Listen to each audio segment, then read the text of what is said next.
Bueno, en la clase pasada hicimos más o menos un pantallazo de lo que fue la Argentina entre 1810 y 1916. Hoy vamos a estar continuando un poco con eso, sobre todo viendo con más profundidad algunos de los temas de los que ya hablamos, más que nada en el periodo que va entre 1862 y 1912 aproximadamente, empezando primero por esto que hablábamos de la consolidación del Estado Nacional con lo que fue la República Conservadora y el modelo agroexportador. En primer lugar, vamos a profundizar un poco en lo que fue el modelo económico, este modelo agroexportador. Vamos a ver un poco que la consolidación del Estado Nacional lo que nos va a permitir es que el Estado pueda tomar una serie de medidas para garantizar el funcionamiento de este modelo. En la clase pasada habíamos mencionado que eran principalmente tres las medidas que se habían tomado en este sentido para poder garantizar el funcionamiento del modelo agroexportador. La primera tiene que ver con la expansión del territorio, es decir, eran necesarias más tierras fértiles para desarrollar agricultura y ganadería para este modelo económico. A lo que se recurrió entonces fue a lo que conocemos como las infames conquistas del desierto, que implicaron el exterminio y expulsión de una gran parte de los pueblos originarios que se encontraban en la región pampeana, por lo cual de desierto no tenía nada. Por otra parte, se establecieron normas que favorecían a las inversiones extranjeras, que favorecían estas inversiones, que protegían, y se sancionaron leyes para estimular que llegue inmigrantes de Europa que iban a componer una parte importante de la mano de obra. Con mano de obra nos referimos a los trabajadores disponibles para estas actividades, que con la población que había en ese momento no iba a alcanzar para desarrollar este modelo. Entonces, entre 1870 aproximadamente y 1914 ingresa al país una enorme cantidad de inmigrantes. La gran mayoría eran de origen español e italiano, aunque también lo había de un montón de otras nacionalidades, polacos, alemanes, etcétera, que en general escapaban en sus países de origen de lo que era la pobreza, el desempleo o incluso de persecución directa política o religiosa. Muchos de ellos, por ejemplo, eran socialistas o anarquistas y eran perseguidos por los gobiernos de sus países de origen. Entonces, la emigración para estos trabajadores básicamente implicaba encontrarse ya en primer lugar con un país que invitaba directamente a esa gente y además una fuente de trabajo, ¿no? Que iban a poder insertarse a trabajar en este modelo agroexportador. Entonces, con este modelo económico ya instalado, con este funcionamiento, la Argentina va a insertarse en el mercado mundial como productora y exportadora de materias primas y alimentos. En un primer periodo, la materia prima que más se va a producir y más se va a exportar, la que va a ser la más dominante, va a ser la lana. Y luego, más o menos a mediados de la década de 1880, cuando dejaron de ser convenientes para los productores los precios de la lana, la aparición de cámaras refrigerantes que permitían exportación de carne la convirtieron en el producto dominante, digamos. Estas cámaras refrigerantes lo que permitían era que la carne pueda llegar en buen estado después de un viaje en barco a Europa, por ejemplo. Y todavía más adelante, más o menos en el fin del periodo que nos toca ver la clase de hoy, más o menos en 1914, Argentina ya era uno de los grandes productores de cereales, como el trigo y el maíz, y oleaginosas, como por ejemplo el lino y girasol. Por otra parte, pasando al ámbito político, nos encontramos que desde 1880 el Partido Autonomista Nacional logró imponer a lo largo de varias décadas todos sus candidatos a gobernantes, presidentes, legisladores, etcétera,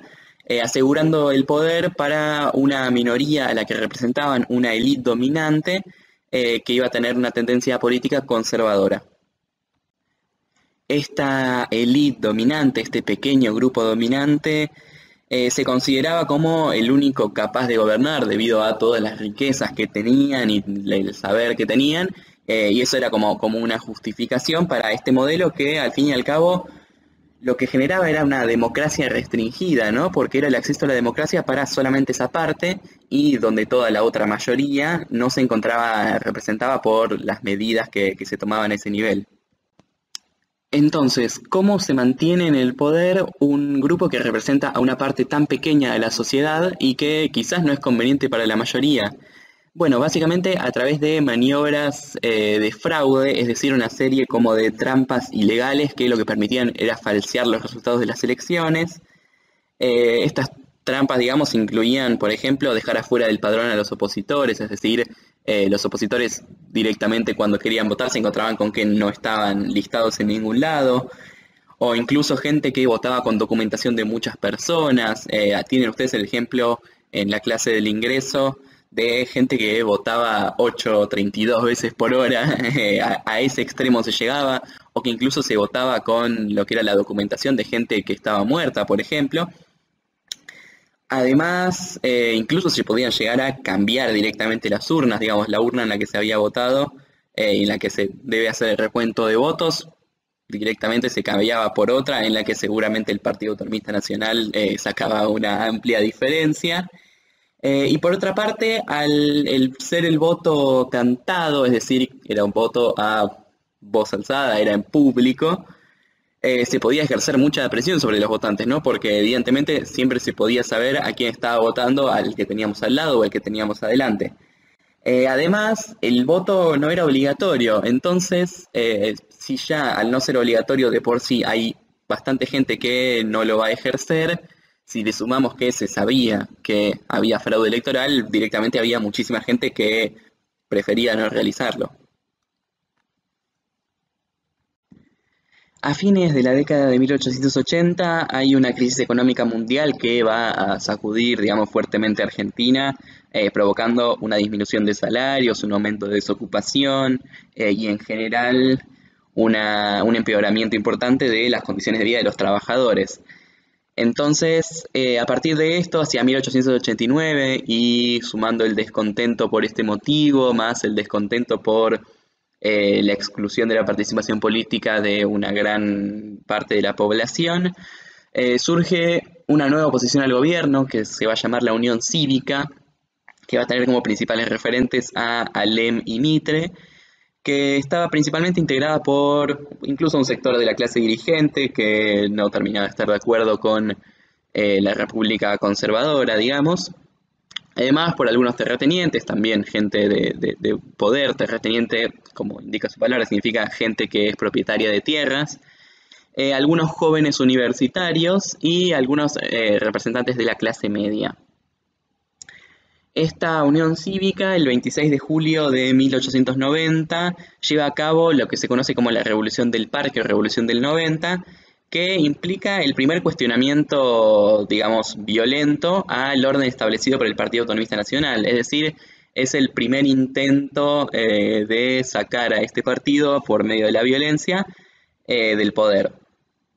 Si bien esta revolución es derrotada, obliga al presidente, que en ese momento era Juárez Celman, a renunciar al cargo, por lo cual, si bien fue derrotada, tuvo una relevancia importante, digamos, y que asuma el entonces vicepresidente Carlos Pellegrini.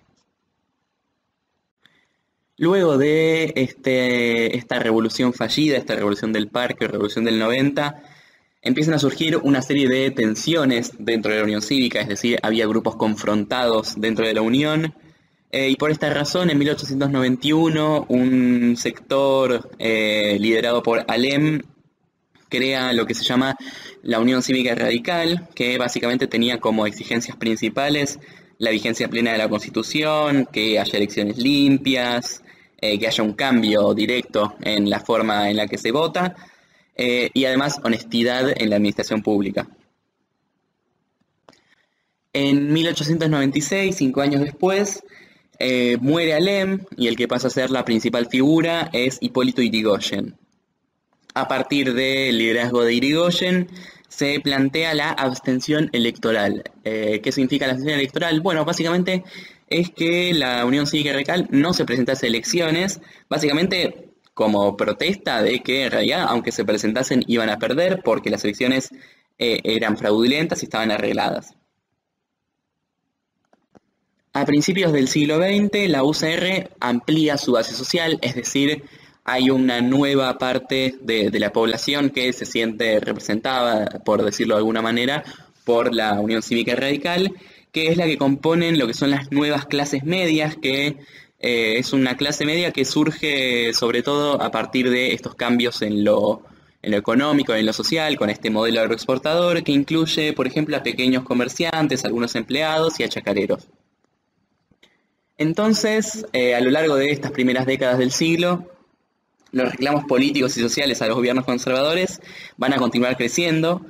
y en 1910 va a llegar al gobierno una parte de este Partido Autonomista Nacional que era más lo que se llama reformista, digamos, que consideraba que ante todos estos reclamos iba a haber que ceder un poco a estos reclamos para poder mantenerse en el poder. Digamos que no podían mantenerse en el poder si seguían con las mismas políticas porque tenían una oposición muy grande y que cada vez era más fuerte.